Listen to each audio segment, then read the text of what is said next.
Hello tout le monde, je suis hyper content de vous retrouver et je suis seul dans cette forêt un peu désastreuse. Mais mon acolyte est parti en vacances. Mais je ne suis pas seul. Bonjour tout le monde, bienvenue pour cette célébration. On a vraiment hâte de vivre ce moment avec vous. Et je vous propose qu'on puisse commencer par la prière. Seigneur, merci pour ce temps qu'on peut passer ensemble devant toi.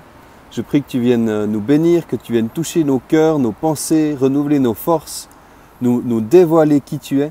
Et je prie que voilà, cette célébration puisse vraiment nous amener à toi. Au nom de Jésus-Christ, Amen. Amen.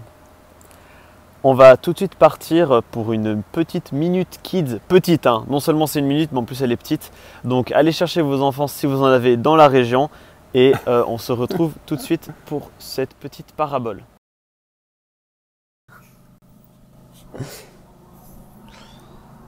Hello tout le monde. Hello. Aujourd'hui, on va vous raconter une petite parabole qui se trouve dans Marc 4. Yes. Mais avant de commencer, est-ce que tu sais ce que c'est qu'une parabole? En fait, une parabole, c'est un moyen de communiquer que Jésus a beaucoup utilisé. Et c'est quand tu utilises une image pour expliquer une réalité. T'as un exemple, peut-être? Ouais, par exemple, si tu parles de ta famille en utilisant d'autres personnes ou si tu te fais passer pour quelque chose d'autre. Par exemple, Jésus, il a fait ça en parlant de son père comme dans Vigneron, et puis de lui-même comme le cep. Le cep, c'est une partie de la vigne. Ok, ben maintenant, on va écouter ensemble cette autre parabole qu'on retrouve dans Marc 4. Voici à quoi ressemble le royaume de Dieu. Il est semblable à un homme qui jette de la semence en terre. Qu'il dorme ou qu'il reste éveillé, nuit et jour, la semence germe et pousse sans qu'il sache comment. En effet, d'elle-même, la terre produit d'abord la pousse, puis l'épi, ensuite le grain et finalement le fruit. Dès que le fruit est mûr, on le coupe car c'est le temps de la moisson. Sympa cette parabole. Alors voilà, c'est ce que Jésus a dit. C'est vrai qu'a priori, on comprend pas vraiment pourquoi il nous parle d'agriculture, de champs, de graines et tout en parlant du royaume de Dieu. Mais en fait, une fois qu'on creuse un petit peu, eh ben, on comprend ce que Jésus veut dire. En fait, il nous dit en gros qu'au même titre que le développement d'une plante, donc la graine qui germe et ainsi de suite, ne dépend pas de celui qui l'a plantée, eh ben, le développement du royaume de Dieu ne dépend pas de nous. Pour info, le royaume de Dieu, quand on parle de ça, c'est tout ce que Dieu, tout ce qui est dans le ciel qui vient sur terre. Le royaume de Dieu, on va le rejoindre quand on sera mort, quand on aura la vie éternelle, mais déjà maintenant, le royaume de Dieu vient sur terre. Quand Jésus fait un miracle, quand Jésus vient, quand quelqu'un se convertit, on peut déjà être en communion avec le royaume de Dieu qui vient sur terre et qui s'agrandit avec tous les humains qui sont ici. Du coup, c'est trop cool, le royaume de Dieu. C'est qui est le roi du royaume de Dieu? C'est Dieu. Oui. Et puis, on peut se dire, mais alors est-ce que nous, on n'a aucun travail? Est-ce que c'est Dieu qui fait tout? Parce que dans le sens, c'est lui qui fait pousser. Mais on doit quand même planter la graine. Et si on ne plante pas la graine, il n'y a pas de plantes qui peuvent pousser. Au même titre, si on n'annonce pas l'évangile, personne ne peut y croire et devenir enfant de Dieu. Et d'ailleurs, c'est hyper libérant de comprendre ça parce que ça veut dire que toi, t'as pas grand chose à faire en fait. Tu vis ta vie, t'es chrétien, t'es témoin du Christ, tu montres l'amour aux gens et c'est Dieu qui fait pousser. Donc toi, tu viens, tu plantes la graine, tu sèmes Jésus un peu à droite à gauche partout, mais c'est Dieu qui vient faire pousser et c'est Dieu qui vient toucher les cœurs. Et ça, c'est hyper libérateur. Absolument. Et en fait, notre travail, il s'arrête pas là. On peut même aller encore un petit peu plus loin. Dans le sens qu'une fois qu'on a planté la graine, on a aussi la capacité de lui donner les bonnes conditions pour qu'elle puisse pousser. Donc pour une graine, pour rester dans la parabole, c'est de l'eau, c'est de la bonne terre, c'est du soleil. Pour ça, on peut pas vraiment nous-mêmes lui donner du soleil, mais bref. Pour quelqu'un qui vient de se convertir, là aussi on peut lui amener les bonnes circonstances autour de lui pour qu'il puisse grandir dans sa foi. Comme par exemple de l'amour, du soutien, essayer de répondre à ses questions, de l'accompagner dans son chemin avec Dieu. Donc, pour résumer, en gros, cette parabole, ce qu'elle dit, c'est, plante des graines, sème l'amour, partage la bonne nouvelle de Jésus-Christ et fais en sorte que le terreau soit bien. Mais après, tout le reste, c'est pas à toi de le faire. Amen. Isaac? Non, parce qu'après, ils nous revoient. De toute façon. Bonjour les amis, ce matin j'avais envie de vous partager quelques mots sur un verset qui m'a touché il y a quelques semaines, Romains 12, verset 2. Et j'avais envie de le faire depuis ici, depuis le sommet de la Dent de Beaulion, cette montagne au pied duquel j'ai grandi, au pied juste en bas du téléski qui est là sur ma gauche. Et puis j'espère que vous aurez réussi à faire un tour avec moi ce matin. Et puis on va faire un tour aussi de la parole de Dieu, de ce qu'elle a à nous apporter. Romains 12, verset 2, je vais vous le lire.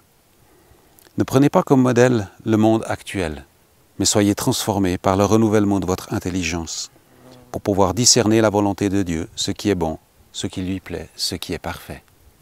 Et j'aimerais vous partager les notes que j'ai prises en lisant ce verset et que j'ai été touché. Pourquoi est-ce que j'aurais besoin du Saint-Esprit pour faire ça? Je pense être parfaitement apte à discerner quant à ce que Dieu appelle bien et ce qu'il considère comme lamentable. C'est un de mes ancêtres qui est le premier à croquer le fruit de la connaissance du bon et du mal quand même. Je pense que le plus grand problème est là, lorsque je me place en juge du bien et du mal. Je rejoins cet aveugle qui en conduit un autre, et c'est la fosse commune qui nous guette tous les deux. La finalité est une religion moralisatrice, rigide et destructrice. J'ai tellement l'impression de découvrir aujourd'hui l'amour de Dieu, au-delà de tout ce que j'arrivais à penser, même imaginer. J'ai besoin de toi, Saint-Esprit, Parakletos. Montre-moi ce qui est bon, agréable et parfait, que je puisse honorer Dieu vraiment, le révérer pleinement, que ma vie soit une louange et mes actions, des actions de grâce. Pour toi, Seigneur, rien que le meilleur.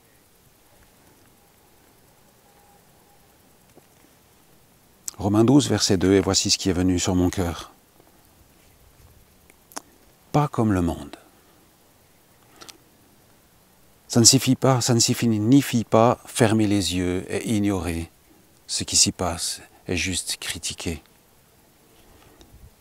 Mais être transformé, c'est le plus haut niveau de formation pour pouvoir discerner. Et là, j'ai trouvé une définition qui aime beaucoup dans l'internaute. La première, c'est identifier, reconnaître par la vue. Et la deuxième, c'est faire la distinction entre plusieurs choses par l'esprit. Et nous savons que l'homme voit ou regarde ce qui frappe les yeux, mais que Dieu, lui, regarde au cœur. Et nous sommes appelés à vivre guidés par la foi et non par la vue, dans 2 Corinthiens 5. Bien sûr qu'il est évident que ce que Dieu considère comme péché est péché.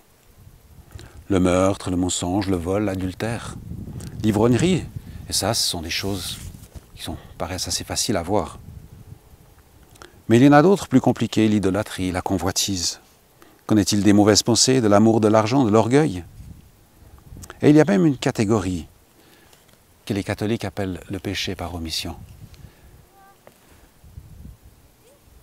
C'est lorsque je sais que j'aurais dû ou que j'aurais pu faire quelque chose et que je ne le fais pas. Par exemple, je suis dans la rue et je croise quelqu'un qui tend la main pour une pièce et que je réfléchis et que je me dis « Oh, c'est encore un de ces Roms qui gagne nettement plus en faisant l'aumône que moi en travaillant toute la journée et que je décide de ne pas donner. » Que dit la parole de Dieu? Donne à quiconque te demande. Est-ce que je n'ai pas péché par omission?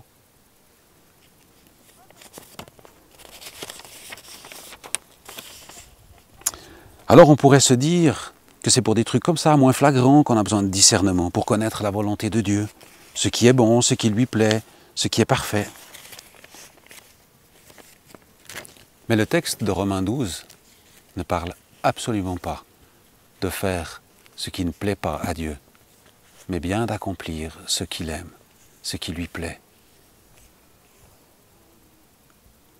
Et c'est pour ça que je crois qu'on a besoin de cette transformation de l'intelligence, de cette métanoïa, de méta, qui signifie ce qui dépasse, et du verbe noéo, penser ou percevoir. Ce qui dépasse ce que je suis capable de penser ou même percevoir. Alors bien sûr, sans la foi, il est impossible de plaire à Dieu, et c'est vrai, mais nous sommes aussi appelés à penser différemment, d'avoir cette pensée du royaume qui place l'amour, la grâce et le pardon comme vertu suprême, principale, pour tous ceux qui se revendiquent forts, sages et intelligents.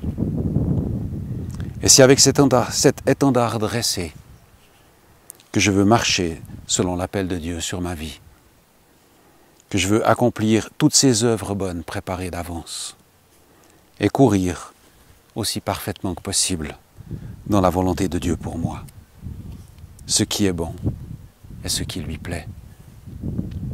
Pas comme le monde actuel me le suggère, mais selon ce dépôt que Dieu a placé dans mon cœur. Pas une religion, mais une relation. Pas selon mon standard, aussi juste et biblique soit-il, mais celui de Christ qui s'est offert pour moi, alors que je valais même pas tripette. Pas selon mon envie, mon désir du moment, mais pour réellement honorer Dieu. Et surtout, en n'ayant jamais la prétention d'avoir acquis quelque chose, mais de toujours garder ce désir d'en apprendre encore plus. Jusqu'au jour où je deviendrai parfait. Soit que Christ soit venu me chercher, ou alors je serai parti le rejoindre. Mais d'ici là, je veux vivre pleinement cette vie que Dieu m'offre. Avec cette promesse qu'il a donnée à son peuple, qu'il a conçu en notre faveur des projets de paix afin de nous assurer un avenir plein d'espérance. Et pour ça, je vais certainement devoir sortir des clous. Je vais certainement devoir m'essayer à la marche sur l'eau afin que je puisse un jour m'exclamer avec Paul: j'ai achevé la course, j'ai couru pour le titre et j'ai obtenu la couronne. Et même bien plus que cela, juste d'être heureux et fier de ce que j'ai pu faire pour Dieu et avec Dieu. Le seul passé sur lequel j'ai une emprise, c'est l'hier de demain. Et je ne veux pas regretter tout ce que je n'y aurais pas fait. Alors à bonne route, les amis. Le meilleur est juste là, ici et maintenant, avec Dieu. Alors voilà, dans le fond, le chasseron. Dans le chasseral, après plus loin. Le lac de Neuchâtel. Le pays de Vaud, avec des Alpes dans le fond. Le lac Léman, Vevey, Lausanne. Et là on repart direction le Jura. Avec le Mont-Tendre et le lac de Jaune. Le pays de Vaud, en un petit tour.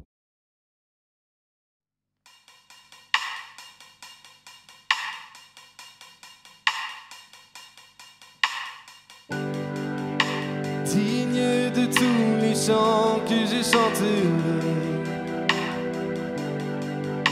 digne de la louange que j'élèverai, digne de chaque souffle que je te rendrai, je vis pour toi.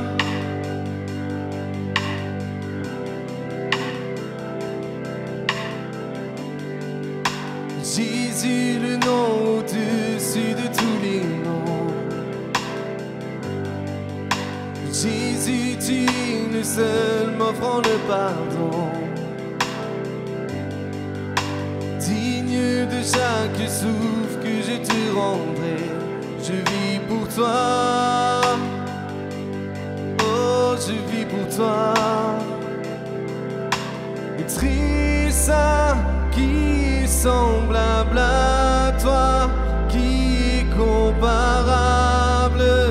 Ouvre mes yeux à ta beauté, déverse ton cœur en moi, révèle ton amour et rends-moi passionné de ce que tu es.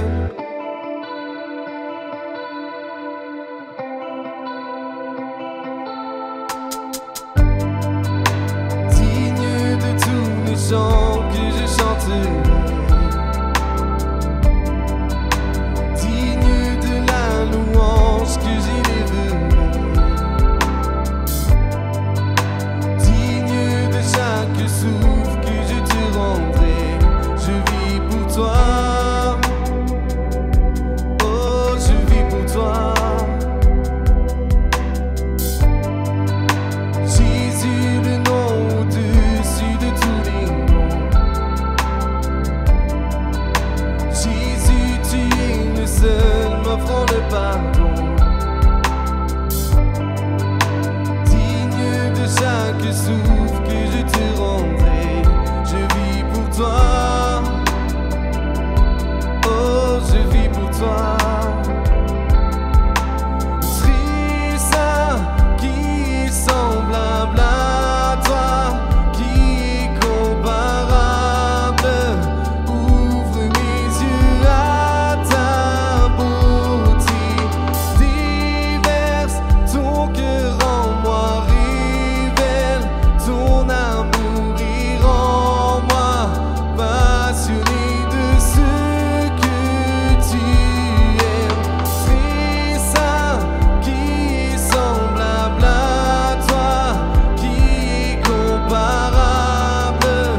Ouvre mes yeux à ta beauté, déverse ton cœur en moi, révèle ton amour et rends-moi passionné de ce que tu es.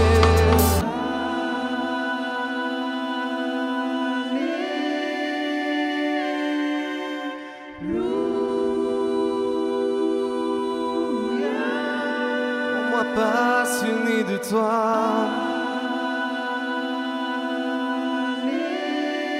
Rends-moi passionné de toi.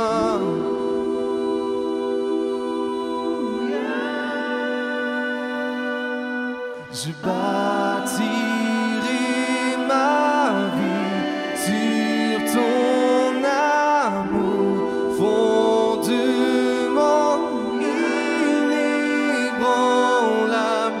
J'ancrerai ma foi en ton nom seul.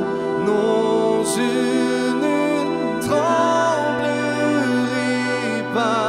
Je bâtirai ma vie sur ton amour, fondement inébranlable. J'ancrerai ma foi en ton nom seul. Non, je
ne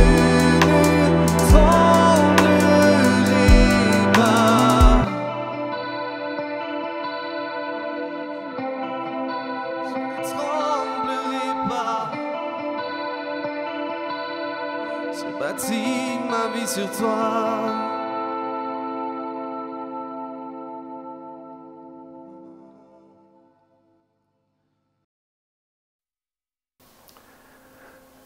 Peut-être aujourd'hui tu te dis, mais ouais, moi j'arrive pas vraiment à faire ce que j'aimerais faire ou être qui j'aimerais être vraiment. Tu as entendu le message de Pierre-André et je crois qu'en fin de compte, effectivement, par nos propres forces, on n'y arrive pas. On a déjà essayé nous aussi, et on n'y arrive pas. On a besoin de la présence de Dieu en fait en nous.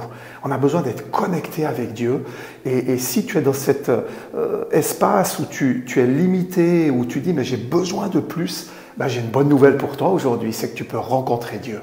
Et j'aimerais vraiment t'inviter à... C'est une simple prière en fait, où tu choisis de croire en Jésus, qui a lui donné sa vie, qui a justement tout accompli, qui a accompli ce qu'on ne pouvait pas accomplir, ce qu'on ne pouvait pas faire.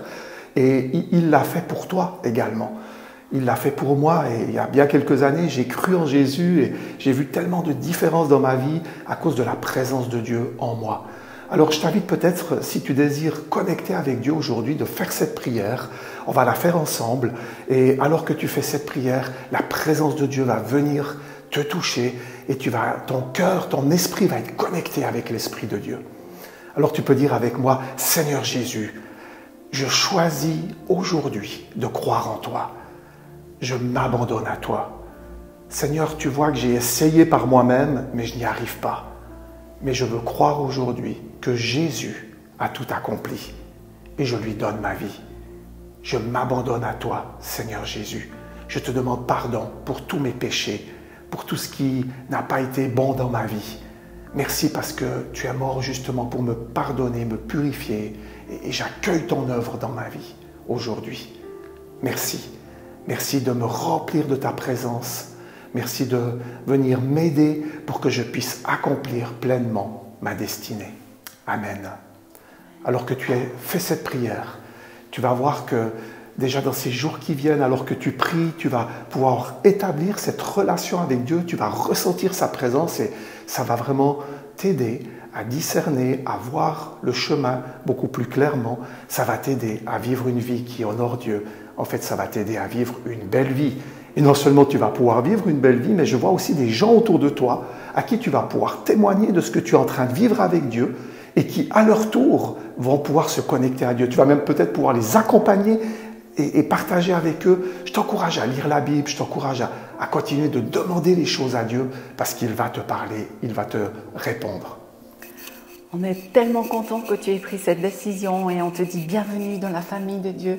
C'est juste une famille extraordinaire. Tout le monde ne vit pas que des choses magnifiques, mais une chose qui nous unit tous, c'est qu'on est connecté avec ce Dieu qui a créé l'univers, ce Dieu qui t'a créé. Et alors même que s'il il avait dû te créer que toi-même, il l'aurait fait. Et même si Jésus avait dû mourir juste pour toi, il l'aurait fait. Parce qu'il t'aime, c'est un Dieu d'amour, c'est un Dieu de compassion, c'est un Dieu rempli de bonté. Et ne laisse personne te dire que tu ne vaux pas la peine, ne laisse personne te mépriser à quelque part, mais attache-toi aux promesses de la parole de Dieu. Et alors que tu le fais, tu vas vivre des choses juste extraordinaires. Tu vas pouvoir intégrer le surnaturel dans ta vie. Et j'aimerais vraiment t'encourager à croire ce que Dieu dit, parce que c'est les seules choses sur lesquelles tu peux te tenir. C'est les seules choses qui sont vraiment vraies. C'est ce que Dieu dit de toi. Et dans la Bible, et tout particulièrement à partir du Nouveau Testament, tu vas découvrir des choses juste merveilleuses et grandes qui te concernent. Et ça vaut vraiment la peine de suivre Jésus. Il t'aime et il veut le meilleur pour toi. Et encore une chose que j'aimerais t'encourager, c'est d'accueillir le Saint-Esprit dans ta vie. Parce qu'avec lui, tu vas pouvoir faire des exploits. Avec lui, ta vie va être transformée. Avec le Saint-Esprit, à ton quotidien, il est là tout le temps. Il est tout le temps accessible pour toi. Et j'aimerais vraiment t'encourager à faire appel à lui, tout simplement en disant « Cher Saint-Esprit, montre-moi ce que je peux faire. Montre-moi quelle direction prendre. Aide-moi dans mes décisions. Peu importe les décisions qui sont devant toi.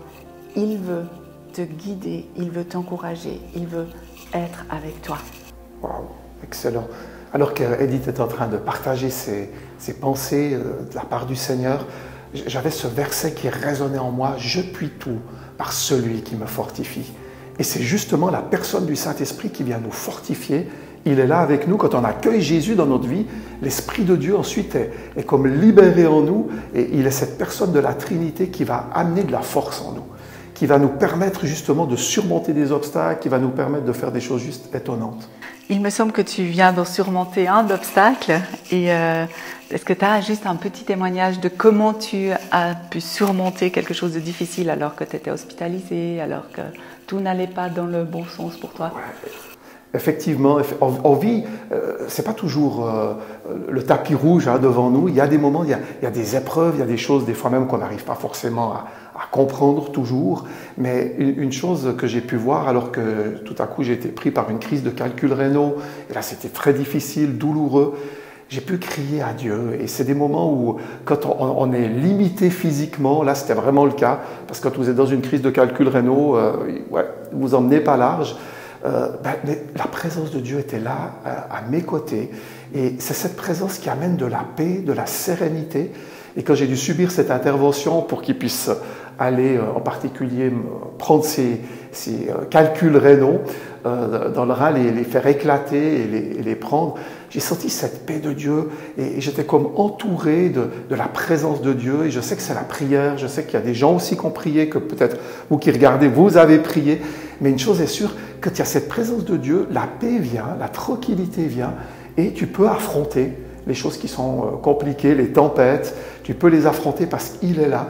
Et à un moment donné, j'ai senti cette force aussi venir en moi. Et il y a eu un déclic tout à coup où j'ai senti que c'était vraiment quelque chose maintenant qui est derrière moi. Et je peux aller de l'avant. Yes.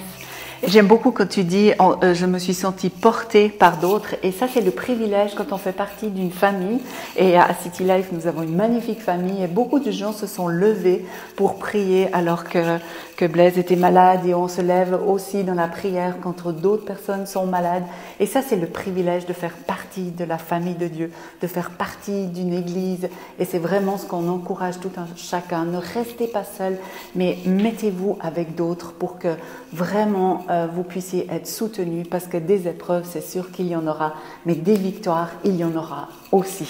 Wow. Et du coup, on vous encourage aussi dans cet été à prendre des temps avec Dieu, que vous soyez en vacances, profitez de peut-être lire un peu plus la Bible que d'habitude parce que vous avez du temps, un bon livre qui va vous encourager. Bref, prenez du temps où vous allez permettre aussi au Saint-Esprit de venir vous renouveler. Quand la foi vient de ce qu'on entend et ce qu'on entend vient de la parole de Dieu. Donc lorsqu'on lit la Bible, lorsqu'on lit des ouvrages aussi inspirés, ça va nourrir notre foi et ça va nous permettre de grandir et d'aller plus loin, de croire Dieu aussi pour des choses nouvelles. Et puis on vous encourage aussi de nous rejoindre si vous n'avez pas d'église à la rentrée. Dès le 16 août, on reprend nos célébrations normalement au cinéma. Il y a des infos qui vont suivre. Mais en tous les cas, le fait d'être ensemble va nous permettre de voir de belles choses, de grandes choses. Et dans ce renouvellement aussi, je crois que vous pouvez vous attendre à Dieu. Peut-être vous êtes là dans un combat, justement en ce moment. Moi, je parlais de ce combat avec cette crise de calcul rénal. Peut-être vous avez d'autres combats, vous connaissez des gens dans le combat en ce moment par rapport à une situation ou une autre. Restez dans la prière, dans la foi, dans la confiance en Dieu, parce qu'il est là.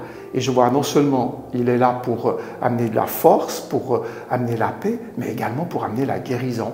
Et si aujourd'hui tu as besoin d'une guérison, eh bien crois Dieu, tout simplement, parce qu'il est là pour te bénir. Et peut-être on va juste prier dans ce sens-là, que ce ne soit pas la peur, mais cet amour de Dieu qui vienne en toi et que la guérison prenne place maintenant. Alors Seigneur, merci pour ta guérison, parce que ça fait partie du tout accompli à la croix. Et merci parce que tu viens toucher chaque personne qui s'attend à toi maintenant pour être renouvelée, guérie, restaurée. On croit que tu as payé pour que chaque maladie puisse être guérie et que chacune et chacun puisse être en bonne santé. Amen. Amen. Et Seigneur, tout particulièrement, on te remet des personnes qui ont des soucis avec les reins dont on a parlé tout à l'heure. Seigneur, on croit pour une guérison totale sur ces reins. On croit pour que, Seigneur, tu viennes et tu touches ces organes qui ont besoin d'être touchés. Je crois pour des reins qui sont dissous surnaturellement, des calculs qui sont dissous surnaturellement. Je crois aussi pour dans plusieurs personnes qui nous écoutent, je vois comme quelque chose de nouveau qui vient de l'intérieur, quelque chose, une vie nouvelle, comme comme une visitation nouvelle. Et de cette manière-là, vous allez voir que ça va être beaucoup plus facile de vous connecter avec Dieu, ça va être beaucoup plus facile de vous connecter avec les autres, de donner votre témoignage. C'est quelque chose qui va venir de nouveau. Je sens comme une visitation du Saint-Esprit par rapport à ça. Et merci Jésus, parce que tu es le roi qui a triomphé. Et merci parce que tu es celui qui fait la différence dans les vies, dans les cœurs. Amen. Amen. Amen. Tu m'as parlé tout à l'heure de donner mon témoignage par rapport à ce que j'ai vécu, mais on pourrait terminer ce temps par rapport à ton témoignage, puisque tu avais aussi des crises de calcul rénaux, et il y en a plus, je crois, aujourd'hui. C'est ça. En fait, j'avais un souci héréditaire qu'on n'aime pas, quand on attrape des choses comme ça qui viennent de génération en génération. Et pendant plusieurs années, j'ai fait des crises de calcul rénaux. Et l'avant-dernière fois que j'ai eu un contrôle par rapport à ça, c'était toujours le même résultat. Mais madame, vous en avez plein les reins, donc en fait, une crise a passé, mais une autre va arriver. Et on a prié par rapport à ça, j'ai été suivie aussi par un néphrologue et j'ai changé 2-3 choses dans mon alimentation. Mais j'ai cru aussi que Dieu pouvait intervenir dans ma situation. Et du coup, 2 ans après le dernier contrôle, on me refait des contrôles. Et là, je vois toujours le visage de la personne qui me dit « Mais madame, j'ai une très bonne nouvelle pour vous. Je ne sais pas si vous êtes comme moi, mais quand vous allez faire ce genre de choses, vous êtes très content quand on voit un sourire sur la personne qui dit « J'ai une très bonne nouvelle pour vous. Il n'y a plus aucune pierre. » Donc, elles sont parties. Je donne toute la gloire à Dieu et je remercie vraiment pour ce miracle. Donc, c'est fait pour moi, ça peut se faire aussi pour toi qui nous écoute. Yes. On vous souhaite vraiment le meilleur. Que Dieu vous bénisse. À tout bientôt. Bye bye. Au revoir.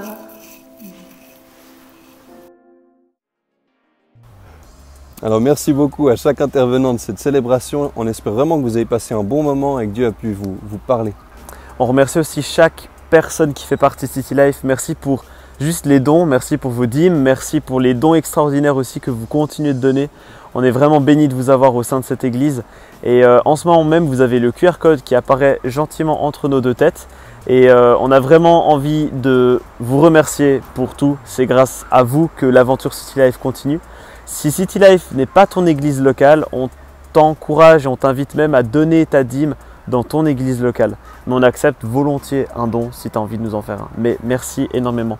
Pour tous les autres dons qui seraient par autre chose que Twint, vous avez toutes les informations sur citylife.ch.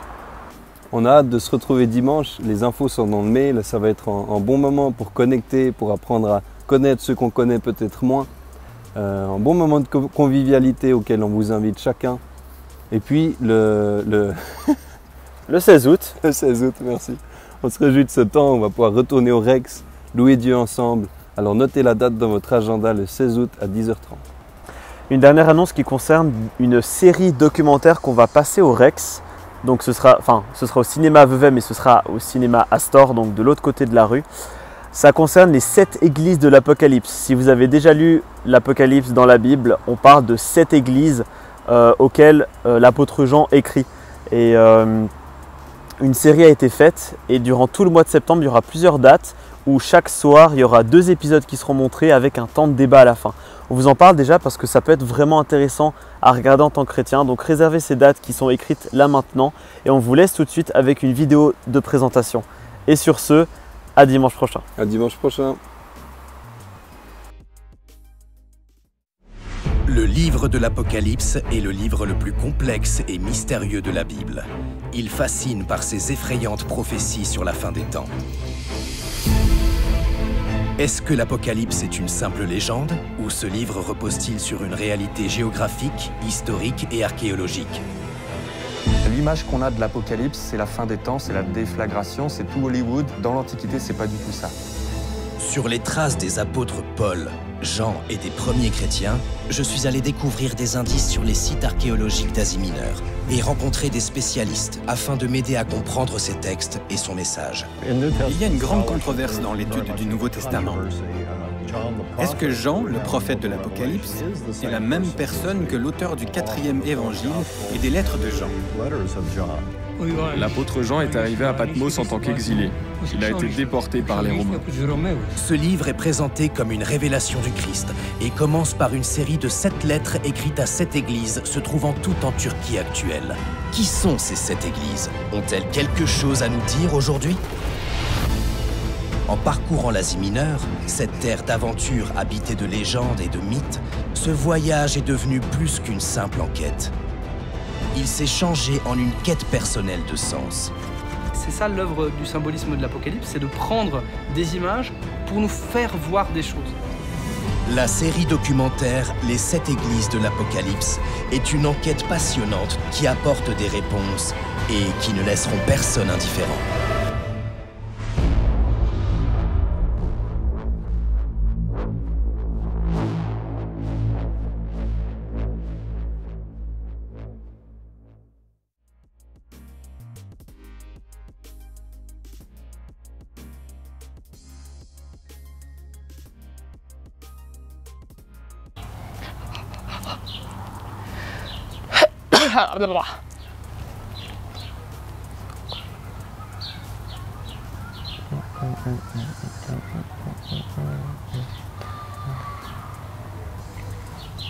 Voilà, vous pouvez refaire ça, votre TikTok sur votre téléphone, demander des chorégraphies à Isaac et il va vous les apprendre.